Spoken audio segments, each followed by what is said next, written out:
So what is the definition of a haram relationship? The definition of haram relationship, a romantic or non-professional relationship between a man and a woman of marriageable adult age who are not each other's mahrams is a haram relationship. There are few things are going on. One is a romantic or non-professional relationship. You know in your mind what's happening between you and that girl. Boys know when they are at the work, at the Imam Sahab, that girl, I'm just talking to her, that's fine, it's okay, I'm just talking to her. And I always say to them, Putter, you know deep down what's happening there. If there is something is happening, you need to move away.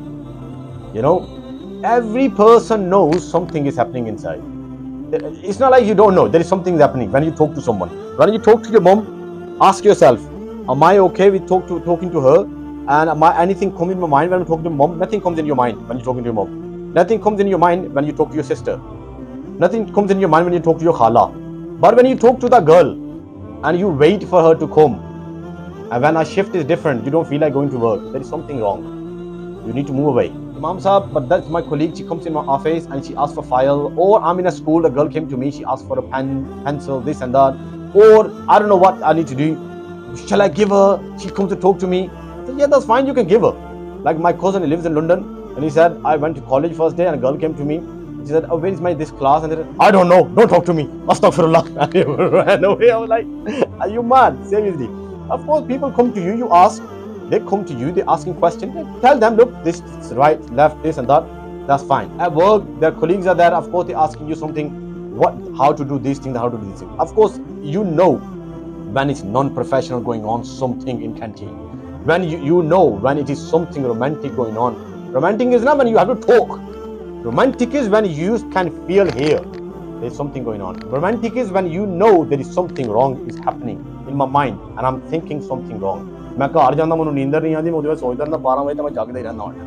means there is something going on. Have you adopted the Sharia of Rasulullah Sallallahu Alaihi Wasallam? The person you can marry is your non-mahram. Can you marry to your dad?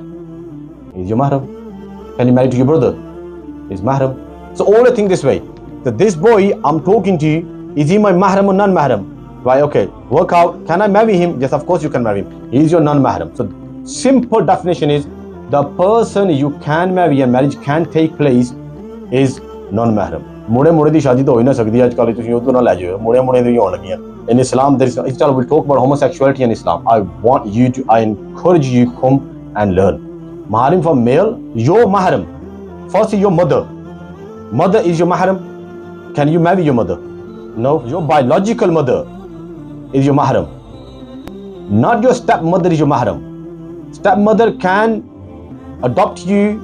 You're 1 year old. You think she's my mother. When you become 14 years old and you become an adult, you can marry that woman. And people, oh Allah, Meri maa hai. According to you, she's your mother. Your wife is of course, is your mahram. Your father's sister, Puppi Jan, is your mahram. Why? So mother-in-law, Sasuma, your sas is your mahram.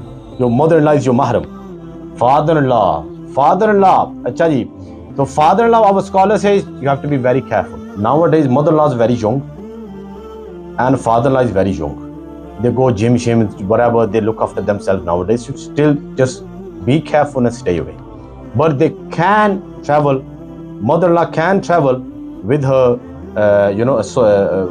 son-in-law, and father-in-law can travel with his daughter-in-law.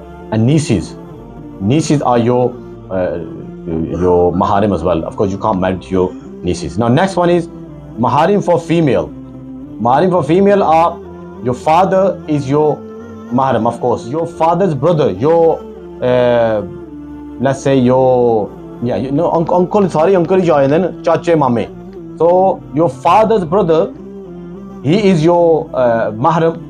Your taya is your mahram. So chachu is the younger brother, taya is the elder brother of your father. Next one is your mother's brother, your mamus. Why? So all mamus are your mahram. You cannot marry, of course, your mamus. Grandfather, of course, grandfather is your mahram. Your sons are your mahram. Your brothers are your mahram. Your husband is your mahram anyway. Zari gal hai. But these are maharim for female. Female are maharim. Husband is your mahram. Your father-in-law your mahram. I talk about all that. Your nephews are your maharim. Your nephews. So you basically, You know, when I say maharim, you can take your dupatta off front of them, but that doesn't mean that you wearing those kind of clothes, the sleeveless clothes you wearing. I can wear anything, the big gale going all the way down here. You don't do this kind of thing. This is out of, dignity, not very respectful manner of wearing these kind of clothes anyway. Yeah, you can take your dupatta off, you can hug them. Your father can come and he can kiss on your forehead. Father, our scholar says, father should not be kissing his elder daughters. Those are elder daughters on her cheek, forehead. Definitely, that's okay. That's fine. You can do that. Both cheek, you have to be very careful nowadays anyway. And your son-in-laws, I've mentioned before, your son-in-laws, they are your mahram as well. Now, next one.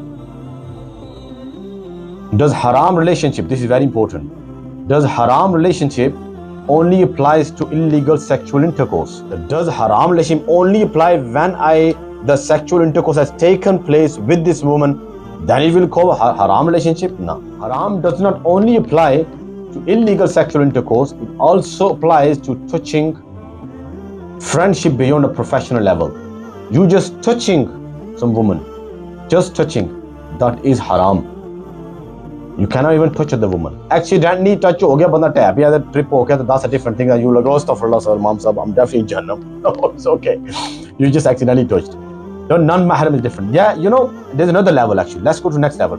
Some women are called Aisha, who are 75, 80 or 90 years old. They can be helped if they are, let's say, very old. They have gone beyond the Shabbat level, gone beyond from that the lustful level that you would look at her, nothing else. She's really old. These women even can go on Hajj as well with non-mahram who can help her, help her going on the bus, plane, all that, and he can look after her money and expenses, everything. She can if she has no mahram. Our scholar said she can, but we have to look at her. Does she? Because some 70, 60 years old, if they look young, still she cannot. Really old woman, she can't. So if you want to help her, like I remember, I was in some other city, and I was driving there. I was with my family. I was at the lights. Some blind woman came. Now she was young. She was blind. Like some people are partially blind. Some are 100%. She was 100%. You can tell by the stick. She was about to cross the road. She was on the junction. When she went in the middle of the junction, she got lost. Completely. She was like, where shall I go? Oh Lord. I stopped my car at the lights. I straight went to her. I held her arm. I said, tell me what road you want to go, because there are 4 roads here. So she told me, what road shall I go to? So I took her to that road and I just left her there. These kind of things, some Muslims, they get lost. No, but she's young. How can I? Imam Sahib was saying it's haram. Yeah, you are only helping her. That's fine, it's okay. Again, as long as nothing comes in your mind. ये ना जो लेकर फिर दे वो पूरे junction ही क्या इधर उधर, और जब तक अपना पूरा माइंड पूरा क्लियर हो जाए तब तो लेके फिर दे रहो उन्होंने, तो उन्होंने तो नहीं पता जिस किधर लेके जाने लगे उन्होंने, तो उसी ने लेके उन्होंने आगे पीछे फिर दे रहो. That's wrong. As long as you're not feeling anything. Yes, Adara. Realize they have to have a professional relationship. Yeah, but the thing is, she's blind. Are you talking to the blind girl? The question is that what you don't have no feelings for that girl, or the girl doesn't have no feelings for the boy, but the other person has feeling for you. You will know it. You'll know it, right? Boys and girls, whatever age you are in, you can tell by eyes someone has feeling for you. At the ਤੁਸੀਂ ਸਿਆਣੇ ਹੁੰਦੇ ਹੀ ਹੋ, right? We know it. When someone fancies you, you can tell by your eyes. Eyes don't lie, it says. वो कहते हैं ना, प्यार और खुशबू को बंदा बंद नहीं कर सकता, वो बंद नहीं करते, वो उड़ के जाती है. Flower is there, but the fragrance is going to be everywhere. When someone loves you, you can tell by that this guy fancies this girl, or this girl fancies this boy. So if you know somehow, even a 1%, 2%, let's say you are very sada, let's say you're a very simple person, you don't even know, still even 1%, 2%, 3%, something you feel that no, she has something, stay away. Stay away. That's fine. You don't have to. You can help them, as I said, I mentioned before, professional level, you can help them, that's fine, even though she has feelings. But you are working together, or you are in a school, mixed gathering, you are in that school, still it's okay, that's fine. Because you're going to be there year 6 to all the way year 10. What you guys are going to do? You have to be there, and just on professional level, you can tell her. If she's doing so much, then just tell her off. If you feel something is going on, and you don't want to, take it to the next level, then that's fine. Tell her, well, look, I don't want any, further, no relationship. But if you want to take it further, inshallah, at the end, we'll talk about that as well, how you can take it further with a halal way, inshallah. Next, chatting on the phone. Anji, don't think talking to a girl, Assalamu alaikum, sister, you okay? Putter, she is not your sister. That's the first. Your sister is at home. You last time you spoken to her 1 week ago. Why? Talk to the sister. She is not Putter, your sister. The sister you are saying, you know deep down what kind of sister you are saying. Could you tell you one thing? Whenever a boy wants to come near you, I tell you one thing, he will take the support of Islam. I'm telling you, boys, this is why they come close. Oh no, let me tell you one hadith. Putter, I can read hadith, don't worry. I can read hadith, I've got books at home. Because Islam is a very easy way, it's a very easy step to get close to. But girls, emotionally, don't take it wrong, but emotionally girls are weak. They will say, oh my God, how nice is he, Allah. ਚਲੋ ਉਹ ਹੋ ਸਕਦਾ ਉਹਨੇ ਤੁਹਾਡੇ ਤੋਂ ਬਾਅਦ 10 ਹੋਰ ਕੁੜੀਆਂ ਨੂੰ ਮਿਲਣ ਜਾਣਾ ਹੋਵੇ, ਉਹ ਸਾਰੀਆਂ ਨੇ ਸਿਸਟਰ ਆ ਕੇ ਉਹ ਇੱਕ ਹੀ ਹਦੀਸ ਨੂੰ ਆਉਂਦੀ ਹੋਵੇ, ਉਹ ਇੱਕ ਹੀ ਹਦੀਸ ਸਾਰੀਆਂ ਕੁੜੀਆਂ ਨੂੰ ਸੁਣਾ ਕੇ ਉਹਨੇ ਪਾਗਲ ਕੀਤਾ ਹੋਵੇ. Why? So that's the one step. I'm telling you, say it. This is the boy get close. Basically, any sort of relationship with a non-mahram person of the opposite gender will be considered haram. So don't think you can handle shaitan. One boy from our madrasa, he got mobile phone. He was only 13 or 12 years old. And he said, Soji, guess what? I said, what? I've got mobile. I said, Putter, Mubarak to you. Now shaitan had to come to you through your parents. Now he got direct access to you. Direct access to you, Putter. Now your sleepless nights, and you all got phones, and you know what happens. What is on the phone. Yeah, if you can control your shaitan. How control your shaitan? Get yourself busy. Let me tell you how you can control your shaitan. Get yourself busy. If you are not busy and you don't have any motive, you don't have no goal, I tell you, shaitan will give you a goal. And probably he has already given you goal. He has already given you a goal. Shaitan will definitely give you a goal. Like, you have to go this side, you have to go that side, you got to do this.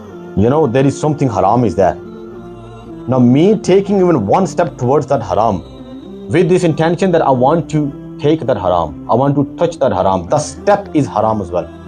Just like going towards halal, towards masjid or something, anything, whatever halal is there, stepping towards the halal, every step you will get reward for that.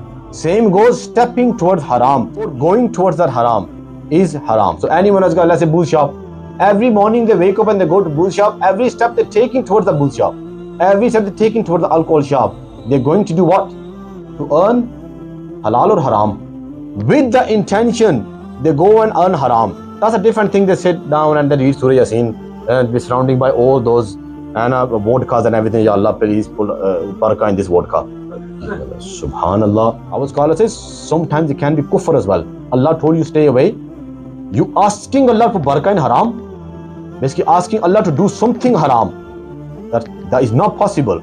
In some cases, I'm not saying that you go and start giving fatwas that just he has become kafir. No. No one has become kafir. I'm saying, our scholars, in some cases, the person can become kafir as well.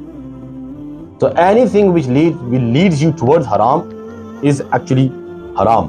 Acha ji. So third amongst them is shaitan. This is very important hadith for boys, for girls. Rasulullah says that, behold, basically be warned. This is the warning from Rasulullah sallallahu alaihi wasallam. That a non-mahram man is alone with a woman, then the third amongst them is shaitan. Shaitan is definitely with you. If you are with a man and a woman in one room together alone, the third definitely between them is shaitan. What does that mean? Third between them is going to be shaitan. Shaitan will never let you talk something good. Or if you have sat there to talk something good, he's definitely going to lead that, to something bad. That's the reason. This is the only reason an imam cannot lead a non-mahram woman if she's alone. Imam can lead non-mahram, imam can lead all the women at the back. Of course he can. But one mahram and one imam, because imam will be thinking about behind that girl. And a girl will be thinking about the imam's house. So you cannot be alone in one room. Make sure if you are alone in one room, leave the door open. Or if the cameras are there, that's fine, that's okay. That's another thing. Management is saying, leave the doors open, or doors are closed, but everyone knows that anyone can pop in anytime. But not at that place where you know that no one's going to come in the room. This is when Rasulullah says, definitely there is shaitan with you. this conversation or this meeting is gonna lead to somewhere else. You have to be very careful with that. Okay, next one, stabbed in the head. Subhanallah. Look, Rasulullah says, for one of you to be stabbed in the head with a knife is better for him than he touches a woman who is not permissible for him, basically who is non-mahram for him. Stabbed in the, basically he'd rather kill himself than touching another woman. Why? Because the punishment for that on the day of judgment is going to be very severe. So hugging an elders, putting hand on non-mahram's head, that is all haram. Your elders come to your house who are not mahram. Or your mamu chachu I mentioned before. Any non-mahram come to your house and they rub their hand on top of the head of girls, just blessing. There's no blessing coming from shaitan now. This is all shaitan is giving you everything. I'm saying whatever is in between your legs and what is between your teeth, between your jaws, between your teeth, you give me guarantee of that. You give me guarantee of that. I give you guarantee of Jannah. Now first let me tell you, Rasulullah only mentioned these two things. Subhanallah, then you can tell how hard it is to control these two things. Guarantee of Jannah through the blessed tongue of Rasulullah sallallahu alaihi wasallam. It's not a small thing. Because our utmost goal is Jannah. I'm giving you the Jannah. Give me guarantee of two things. Don't use them towards haram stuff. Your private parts and your tongue. What private parts? You can have to use it towards your husband, whoever halal, husband or wife. And your tongue, you are not talking bad about other person. Ghibat, you are lying, you're swearing, you're using foul language. All that stuff, whatever, talking bad about your parents. You're in your school or something in college and you're always talking about your parents. No, my mom, she's always doing this to me. You're doing a ghiba. You really want to talk to someone, go talk to your mom. You really want to talk to someone, go talk to your dad if your dad is doing something. And don't talk to all over the world. This is what really creates, fight. So these two things, Rasulullah says, if you give me a guarantee of these two things, I can give you guarantee of Jannah. Subhanallah.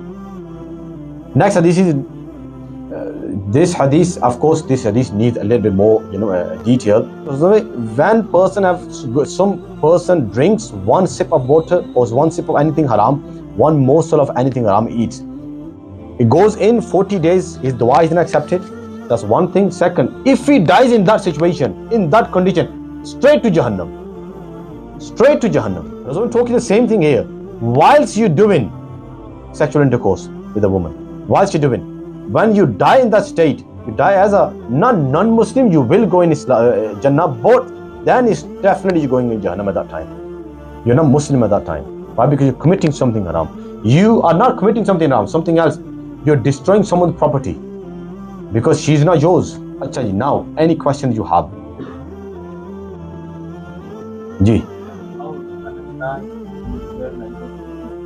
The question is that how boy and girl, they get to know each other if they are not even allowed to talk to each other because they're non-mahram. One Sahabi came to Rasulullah and he said, Ya Rasulullah, I'm getting married to a woman who's Ansari woman. Ansari, the people of Medina.